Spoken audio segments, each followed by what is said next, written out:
Bonjour tout le monde, j'enregistre très spontanément parce que c'est ce genre de moment où si j'enregistre pas maintenant, je vais complètement oublier et voilà, je vais complètement passer ça à la trappe. Donc je voulais parler du thème qui est évidemment déjà dans le titre. C'est parce que j'ai eu plusieurs choses sur lesquelles je suis tombée en fait, qui m'ont poussé à. En fait, c'est juste un raisonnement que je voulais vous partager et aussi un peu une partie de ma propre expérience, du coup, qui n'est que mienne évidemment, comme toujours. Je me dois de dire que ce que je dis, voilà, ça n'implique que moi, ce n'est que mon point de vue. Évidemment, je n'ai pas la vérité universelle. Mais en fait, c'était par rapport aux réseaux sociaux et du coup au danger des réseaux sociaux, enfin que peuvent devenir si mal utilisés les réseaux sociaux. Et plus j'y ai pensé, plus je me rends compte que de toute façon, les réseaux sociaux sont pour moi, font partie, entre guillemets, d'une partie du problème. Alors ça serait très long, je ne vais pas faire quelque chose voilà, comme une espèce de, on va dire, de plaidoyer par rapport à ça, mais c'était juste pour vous dire la manière dont j'en suis arrivée à cette conclusion. Déjà, petit 1, j'ai vu récemment, puisque je suis la chaîne Et pourquoi pas Colline, qui parle plutôt beauté et lifestyle. Donc je pense que celles et ceux qui aiment ce genre de contenu doivent connaître, parce que c'est quand même devenu avec les années une assez grosse youtubeuse dans le domaine. Et en fait, ce que j'aime, c'est qu'elle a récemment, ces dernières années, elle a été beaucoup plus transparente et elle a été beaucoup plus, je trouve, finalement...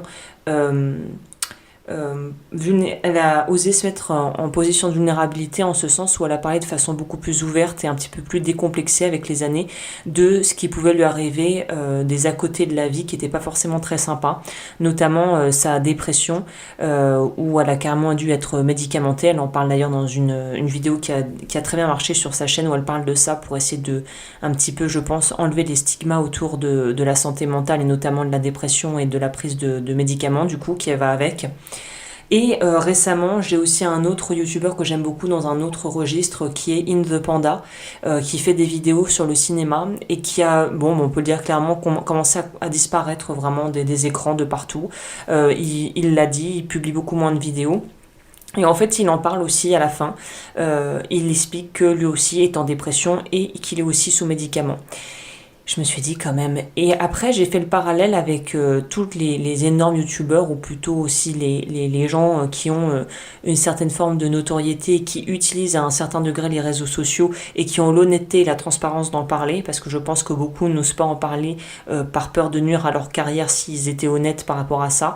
Mais beaucoup de gens, même quand on voit dans les interviews, qui sont devenus connus ou qui étaient issus d'une famille qui était déjà connue, ont souffert de troubles mentaux à un certain degré. Je crois que j'en connais pas un seul ou une seule qui n'a pas eu des soucis après, soit que les projecteurs aient été mis sur eux de façon très rapide. Par exemple, on tourne dans un film qui fait un carton, on tourne dans une série qui marche du feu de Dieu, qui explose les scores et qui vraiment devient connue du jour au lendemain, ou on est issu d'une famille qui est déjà une famille soit d'artistes, soit de gens qui sont entre guillemets voilà, connus. Tous, j'ai l'impression, sont passés par là, à part peut-être rares exceptions, des gens vraiment qui ont une nature et une bonne condition déjà au niveau mental à la base, ou qui ont été peut-être accompagnés et suivis en thérapie depuis peut-être jeunes, de par justement le milieu duquel ils étaient issus. Mais la plupart de ceux qui sont partis de zéro, ou qui ont commencé et qui ont pété du jour au lendemain, entre guillemets, se sont retrouvés face à ça, c'est-à-dire que tout est amplifié, qu'on est jugé et que les gens se permettent de donner leur avis pour tout et pour rien.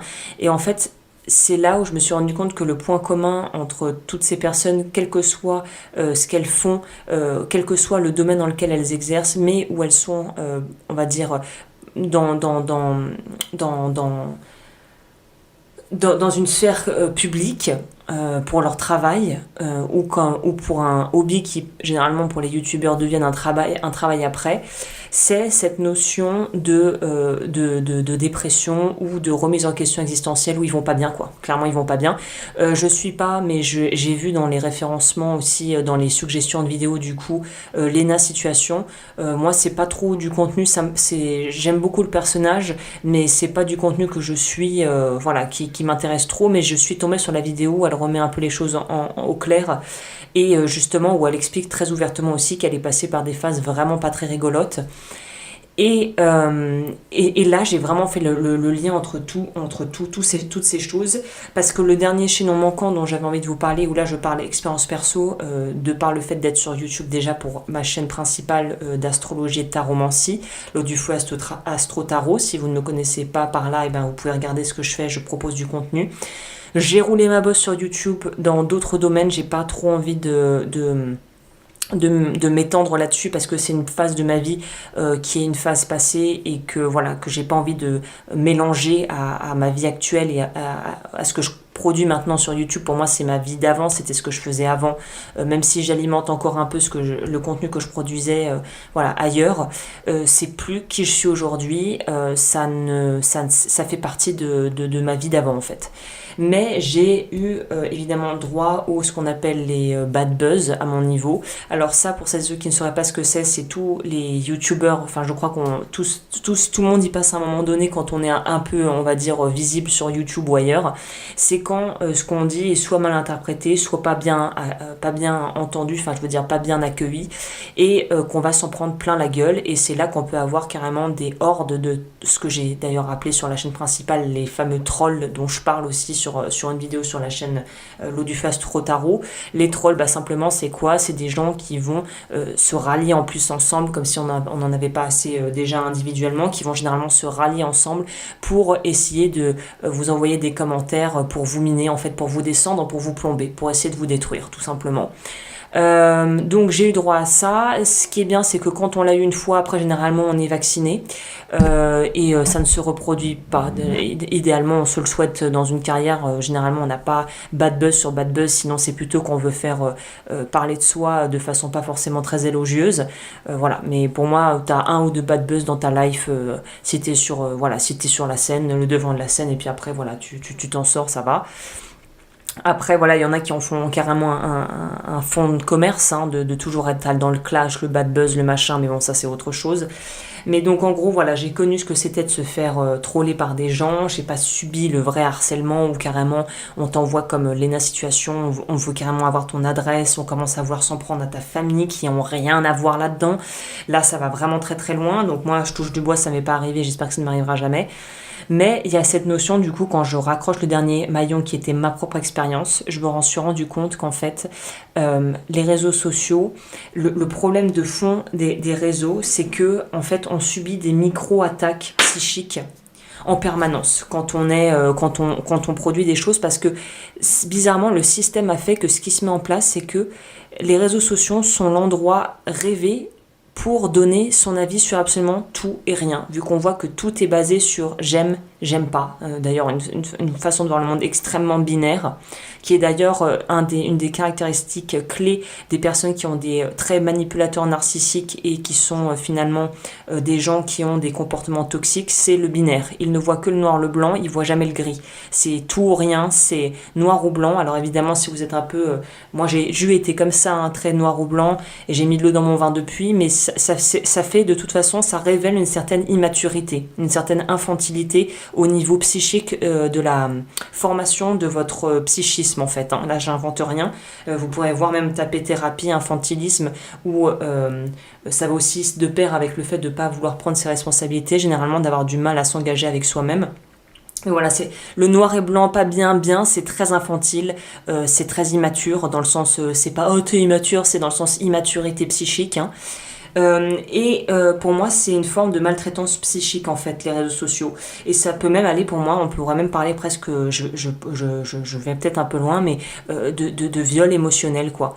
De viol, de maltraitance verbale, parce que en fait, les gens donnent leur avis alors qu'on leur a absolument rien demandé, à part si évidemment c'est stipulé clairement dans la vidéo. N'hésitez pas à me donner vos retours, à laisser vos commentaires, et alors dans ce cas là, bon bah voilà, c'est les règles du jeu, tu demandes l'avis des gens. Bah après, si les gens t'envoient des messages qui sont méchants ou qui vont pas dans ton sens, ça fait partie du jeu. Le fait de promouvoir des choses sur les réseaux, forcément ça fait partie du jeu, de savoir que les gens vont probablement voir et avoir un avis dessus. Mais après, c'est que tout le monde n'a pas envie d'avoir un feedback sur ce qui est fait. Par exemple, moi j'ai ma chaîne éponyme où je produis du contenu plus artistique et créatif parce que je fais du dessin et de la bijouterie. Mais là pour le coup dans ma tête c'est clair et ça c'est une des premières pistes de réflexion que j'ai envie de vous dire parce que c'est bien beau de faire un état des lieux mais on va essayer de vous donner quand même des pistes de réflexion pour essayer d'amortir les frais.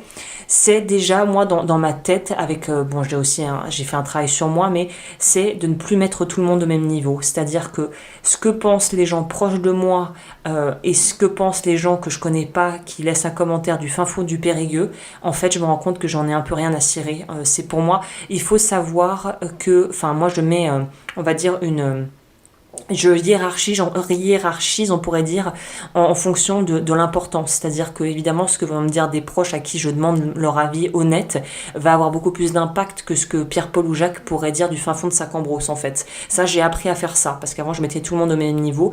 Donc, forcément, les coups, ils faisaient beaucoup plus mal parce qu'il n'y avait pas de notion de, finalement, est-ce que l'avis de cette personne compte vraiment pour moi ou pas. Donc ça pourrait dire, moi, j'ai envie de vous dire de remettre une grille des valeurs par rapport à d'où vient le commentaire, l'attaque ou la réflexion.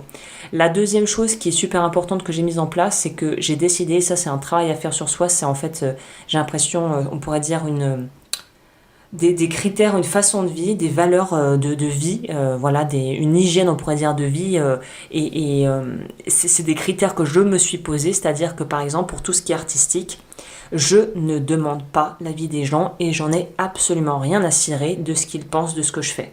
Je sais pas si c'est une chance, mais pour tout ce que je crée qui est manuel ou qui est vraiment dans l'artistique, je sais que l'art c'est tellement subjectif et que la beauté dans ces domaines et la sensibilité artistique est tellement subjective et propre à chacun que je sais de base que la donnée de base, c'est qu'il y aura forcément des gens qui vont aimer, qui n'aimeront pas. Et dans les deux cas, j'en ai un peu rien à foutre. Et moi, ça m'a vraiment aidé à justement dépasser cette peur de créer, de se dire qu'ils aiment ou qu'ils aiment pas les gens. Moi, je produis et je fais. Après, je ne demande aucun feedback. Donc voilà, vous ne m'entendrez jamais dire sur ma chaîne d'art, donnez-moi votre avis, qu'est-ce que vous en pensez? Parce que je m'en fous. Donc on va être authentique et honnête. J'en ai rien à foutre de ce que vous pensez quand je fais de l'art. Voilà.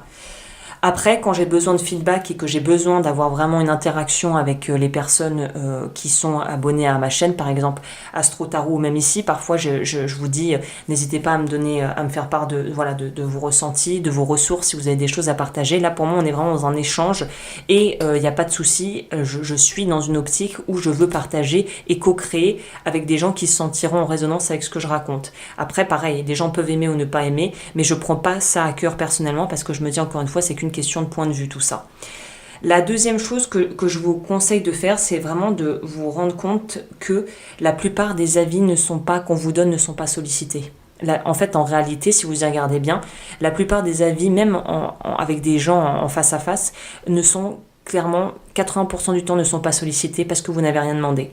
À partir de ce postulat-là, si tu me donnes ton avis alors que je t'ai rien demandé, pour moi ton avis n'a même pas à être en prendre en considération parce que je n'avais rien demandé. Donc quelque part, c'est déjà, tu prends des libertés finalement que je ne t'ai pas octroyées. Donc c'est une question aussi d'espace et de frontières personnelles de se dire, si déjà la personne va avoir ce genre de comportement, pour moi c'est déjà un petit drapeau rouge qui s'élève dans mon esprit en me disant oula, ça c'est une personne qui a des frontières qui sont poreuses.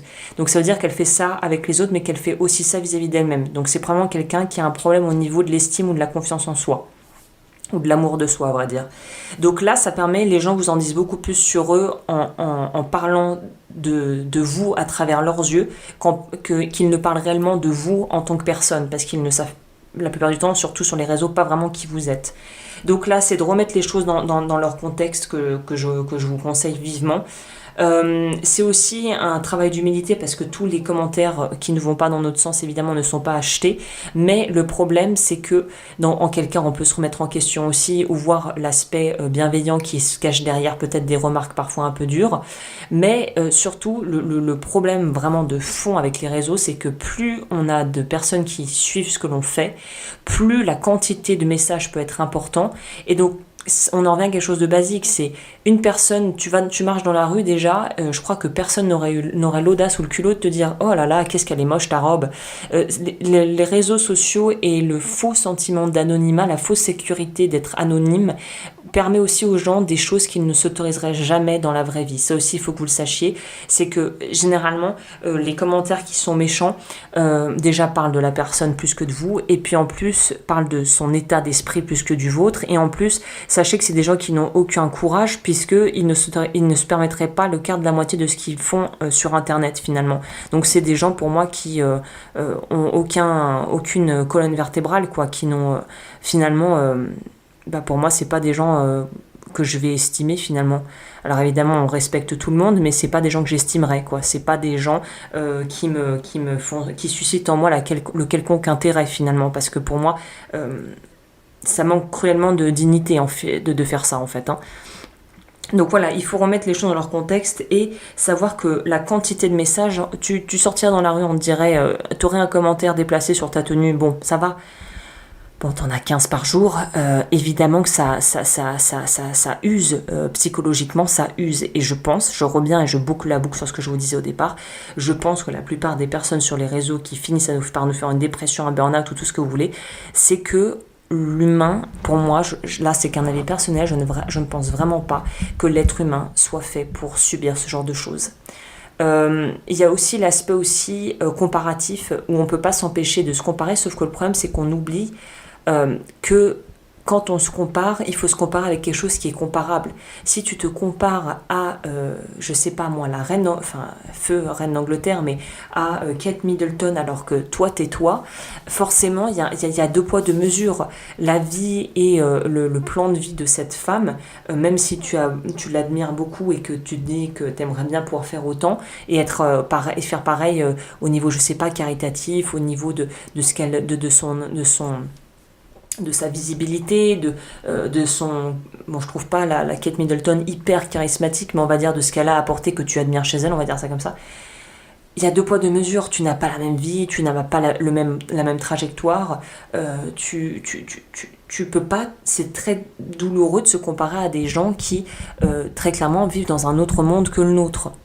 Donc là, il y a aussi toujours une idée de recontextualiser ce qu'on vit, de ne pas prêter attention vraiment finalement aux messages qui viennent de très très loin et qui ne nous sont pas vraiment destinés, mais parfois c'est juste les gens qui se défoulent un peu, qui vident leur sac parce qu'ils sont malheureux ou que voilà, ils ont peut-être des propres blessures qui ne sont pas résolues chez eux, des choses à guérir.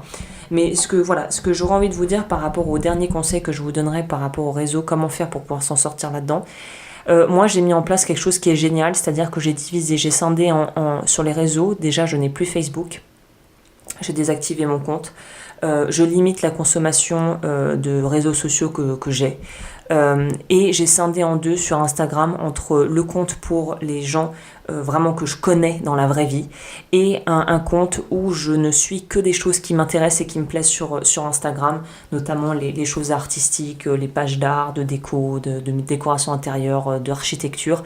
Et ça a changé ma vie parce qu'en fait je suis plus noyée dans l'information, c'est-à-dire que je veux prendre des nouvelles des gens que j'ai connus ou que j'apprécie et que je côtoie, j'ai mon truc et je veux regarder simplement des choses qui m'inspirent et suivre des gens que j'apprécie, j'ai mon deuxième compte. Facebook, moi j'ai envie de vous dire, moi c'est quelque chose qui me parle pas parce que c'est devenu beaucoup trop compliqué. Après c'est à vous de voir en fonction de la façon dont vous consommez les réseaux sociaux. Et évidemment sur YouTube je ne suis que exclusivement des gens que j'aime, que j'apprécie et il n'y a pas de place pour les personnes qui finalement ne me font pas, ne m'enrichissent pas d'une manière ou d'une autre. Donc vraiment faire le point régulièrement pour voir est-ce que vraiment j'ai envie de suivre cette personne ou je suis bêtement parce que je la suis depuis 2 ans et que je suis habituée à regarder ses vidéos, mais est-ce que ça me parle vraiment? C'est questionner, est-ce que c'est vrai, le travail que produisent les gens que vous suivez sont vraiment en résonance avec vous-même? Et limiter la consommation au maximum et vous dire que les gens généralement on leur a rien demandé et ils vont quand même donner leur avis, et partir de ce postulat là, puisque moi je ne vais pas me permettre de dire aux gens comment faire, de leur donner leur avis de façon condescendante, de donner mon avis de façon condescendante, hormis si on me l'a demandé quoi. C'est-à-dire si la personne a explicitement dit dans la vidéo ou le podcast, n'hésitez pas à me laisser vos commentaires. Parce qu'après, voilà, si tu dis que tu permets aux gens de te laisser des commentaires et qu'après tu pleures parce que tu n'aimes pas qu'on te laisse des commentaires, il faut aussi un peu aussi être objectif et être, on va dire, cohérent. Mais après, à partir du moment où la personne dit n'hésitez pas à commenter et à donner votre avis, bon bah, partie de ce postulat-là, voilà, ça c'est autre chose.